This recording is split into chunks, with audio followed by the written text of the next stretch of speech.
Shirika kubwa la viwanda vya kijeshi la Urusi, Rostec, limezindua mfumo mpya wa kisasa wa kupanda mabomu kwa mbali unaotumia akili bandia unaojulikana kama Zemlyadelie.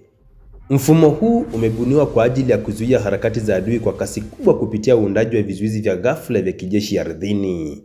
Zemlyadelie ni gari la uhandisi wa kijeshi linaloweza kutawanya mamia ya mabomu yanayopangwa kielektroniki ndani ya muda wa dakika chache, hata katika maeneo yaliyo nyuma ya mstari wa adui.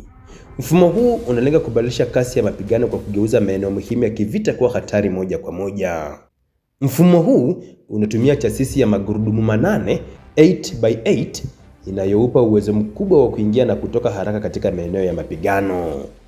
Hii inapunguza hatari ya kushambuliwa wakati wa operesheni na kuongeza uhai wa kifaa pamoja na wafanyakazi wake.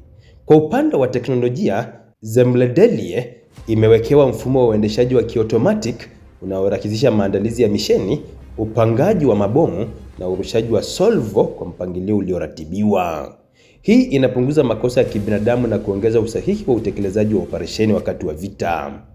Tofauti na mifumo ya jadi ya mabomu ya ardhini, mfumo huu wa Urusi unarekodi kwa njia ya kidijitali maeneo yote yaliyopandwa mabomu. Mabomu hayo yanaweza kupangwa kujiharibu yenyewe baada ya muda uliobainishwa, jambo linalorahisisha uondoaji wa hatari baada ya mapigano na kupunguza athari kwa raia au vikosi rafiki. Zemlyadelie imebuniwa kwa matumizi ya pande mbili za kivita.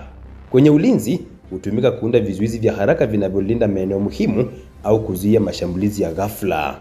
Kwenye mashambulizi, mfumo huu unaweza kuvuruga usafirishaji wa adui, kukata njia za vifaa na kuwalazimisha maadui kubadili mipango yao ya operesheni.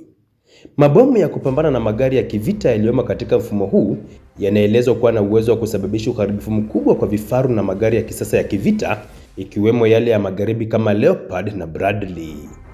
Uzinduzi wa Zemlyadelie unaashiria mwelekeo mpya wa vita vya kisasa vinavyotegemea akili bandia, uendeshaji wa mbali na mifumo ya kiotomatic.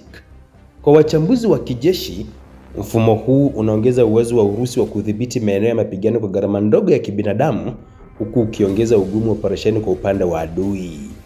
Teknolojia hii inaonyesha jinsi vita vya karne ya 21 vinavyoendelea kubadilika kuelekea mifumo inayoweza kuunda maeneo hatarishi kwa haraka, kwa usahihi na kwa udhibiti wa juu wa kiteknolojia.